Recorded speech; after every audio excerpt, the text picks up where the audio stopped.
کے P house پہنچی ہیں، وہاں پر وزیر اعلیٰ پنجاب علی امین گنڈا پور کے پاس ان کی تصویر آئی ہے، ایک طرف شیخ وقاص اکرم بیٹھے ہیں، سینٹر میں طاہر عباس تارڑ ہیں، اور دوسری طرف علی امین گنڈا پور بیٹھے ہیں۔ لہٰذا ان کو اب کے پی کے اندر پشاور کے اندر منتقل کر دیا گیا اور کہا گیا ہے کہ وہاں پہ ان کا اچھی طرح سے جو سرکاری وسائل پر علاج معالجہ ہوگا۔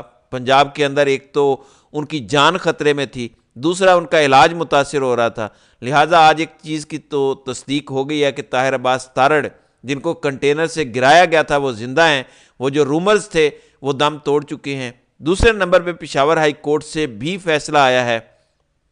پشاور ہائی کورٹ سے شبلی فراز، ڈاکٹر زرتاج گل، رؤف حسن، خدیجہ شاہ، نادیہ خٹک، داور کنڈی کی 27 دسمبر تک راہداری ضمانتیں منظور ہو گئی ہیں، اور عدالت نے تمام درخواست گزاروں کو متعلقہ عدالتوں کے اندر پیش ہونے کا حکم بھی دیا ہے۔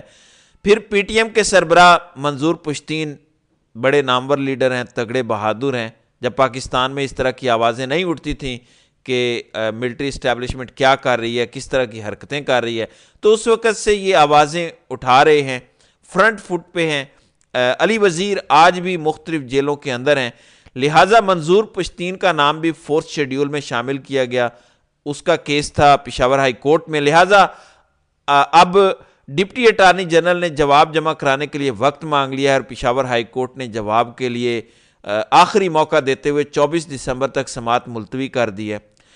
ناظرین اکرام، رات کو جو کچھ جنوبی کوریا میں ہوا، یعنی اتنا کچھ ہو گیا، مارشل لا لگ گیا، لوگ سڑکوں پر نکلے، لوگ پارلیمنٹ کے گرد اکٹھے ہونا شروع ہوئے، اور وہاں کے ایم این ایز نے قرارداد منظور کی اور مارشل لا کو اڑا کر رکھ دیا۔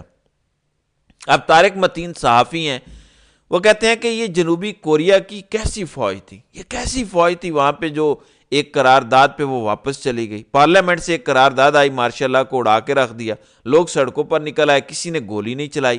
میں نے پچھلے ولاگ میں بھی اس بات کا ذکر کیا کہ خاتون نے ایک فوجی کی بندوق پکڑ لی سامنے سے، لیکن اس نے گولی نہیں چلائی، اور ایک قرارداد آئی اور فوج نے کہا کہ کیونکہ پارلیمنٹ سے قرارداد آ گئی ہے اس لیے فوج واپس بیرکوں میں چلی گئی۔ تو یہ دنیا کے مہذب ممالک کے اندر پریکٹس ہوتا ہے، جبکہ ہمارے ملک کے اندر ہماری ملٹری اسٹیبلشمنٹ کس طرح کے کارنامے سر انجام دے رہی ہے وہ آپ کے سامنے ہے۔ پھر عمران ریاض، ان کی جانب سے بھی آج ایک ٹویٹ کیا گیا، کیونکہ عمران ریاض آپ پی ٹی آئی کے لوگوں کو بھی کھٹک رہے ہیں۔ مسئلہ کیا ہے؟ پی ٹی آئی کے لوگ یہ سمجھتے ہیں کہ ہم صحافی کوئی پی ٹی آئی کے ماؤتھ پیسز ہیں، نہیں، جس کے ساتھ بھی ظلم ہوگا، جو غلط کرے گا ہم اس کے خلاف بولیں گے، بے شک کوئی گالیاں دے، چاہے وہ پی ٹی آئی کا ہو، چاہے وہ نون لیگ کا ہو، چاہے وہ ملٹری اسٹیبلشمنٹ کا ہو، چاہے وہ پیپلز پارٹی کا ہو۔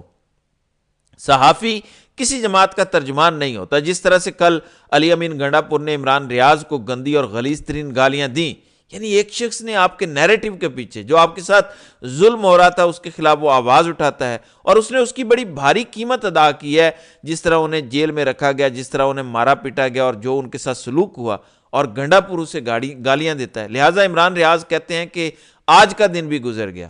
کیا پاکستان تحریک انصاف نے سی سی ٹی وی فوٹیج کو محفوظ کرنے کی درخواست کسی فورم پر جمع کرائی ہے؟ میری نظر میں ایسا کچھ نہیں گزرا۔ تو انہوں نے کہا کہ آج کا دن بھی گزر گیا ہے، یعنی یہ چیزیں تو کھٹکتی ہیں نا عمران ریاض کی، کہ وہ پھر بھی بتاتے رہتے ہیں کہ آپ بھی غلط کر رہے ہیں۔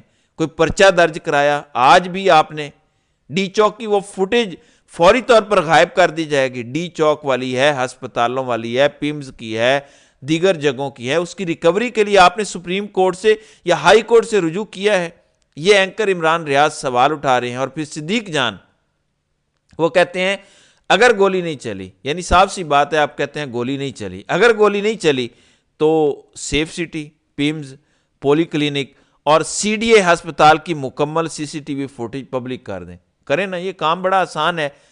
جیسا کہ آپ کہتے ہیں کہ گولی نہیں چلی تو پولی کلینک، سی ڈی اے ہسپتال، سیف سٹی، پیمز اور ڈی چوک کے جتنے بھی کیمرے لگے تھے سارے ایچ ڈی ریکارڈڈ فوٹیجز وہاں پہ ہوئی ہیں، تو اس کو پبلک کر دیں، دودھ کا دودھ اور پانی کا پانی ہو جائے گا۔ کیوں آپ یہ اس طرح کے دعوے کر رہے ہیں اور صفائیاں دیتے پھر رہے ہیں کہ جی گولی نہیں چلی، انتشاری ٹولہ جھوٹ بول رہا ہے؟ آپ فوری طور پر ان لوگوں کے منہ پہ وہ فوٹیج ماریں اور لوگ عوام کے سامنے، پبلک کے سامنے لے آئیں، تاکہ دودھ کا دودھ اور پانی کا پانی ہو سکے۔ تو ناظرین کرام، آپ کی اس ویڈیو کے حوالے سے کیا رائے ہے؟